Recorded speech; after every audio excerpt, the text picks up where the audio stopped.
Every year, like clockwork, it happens. A retail giant goes bankrupt. A store sits empty, collecting dust. Silence. Landlords panic. They are bleeding thousands of dollars every single day on dead real estate.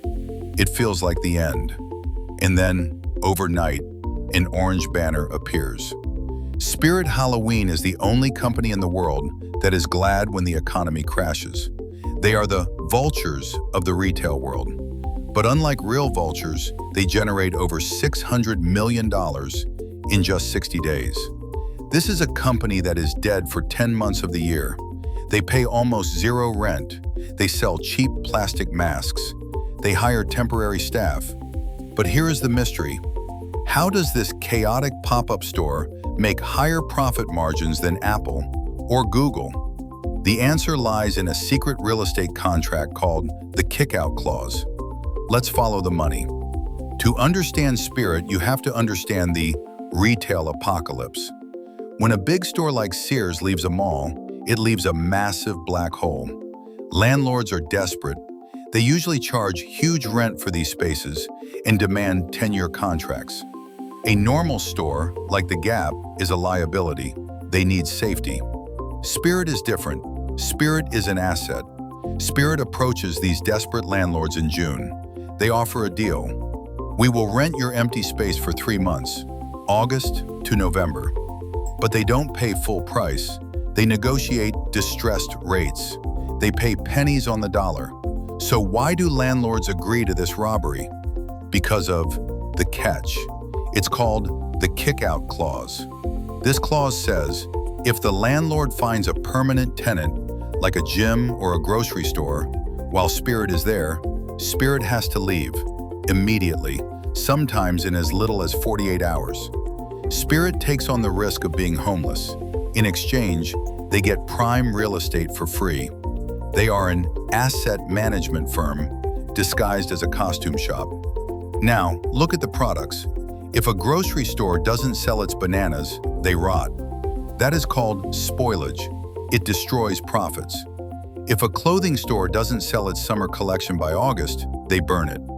Fashion expires. But a plastic scream mask? A scream mask made in 2015 is exactly the same as a scream mask made in 2025. Spirit's inventory is non-perishable. A time machine made of plastic. When November 1st hits, they don't throw their unsold stock away. They simply pack it up, put it in a cheap warehouse, and bring it out next year. They carry over 30 to 40% of their inventory every single year. Their spoilage cost is zero. This is their secret margin weapon. Have you ever noticed that Spirit Halloween stores always feel a little bit messy? The lighting is harsh, the racks are wire, the floor is bare concrete. This isn't just because they are cheap, it is psychological. It signals impermanence. When you walk into a Walmart, you know it will be there tomorrow. When you walk into a Spirit Halloween, you know it will literally vanish in 2 weeks. This creates artificial scarcity. Customers don't browse, they panic buy. They know if they don't buy that animatronic skeleton right now, they can't come back. This urgency is engineered. And finally, the marketing. Spirit Halloween spends surprisingly little on ads. They don't need to. They put the huge, expensive animatronics, the jumping spiders and the screaming zombies, right at the front. Why? They aren't trying to sell them. They put them there so teenagers will film them. Every year, millions of videos go viral on TikTok. It is a viral loop. The store is a content studio. The customers create the ads for free. So, is Spirit Halloween a costume shop?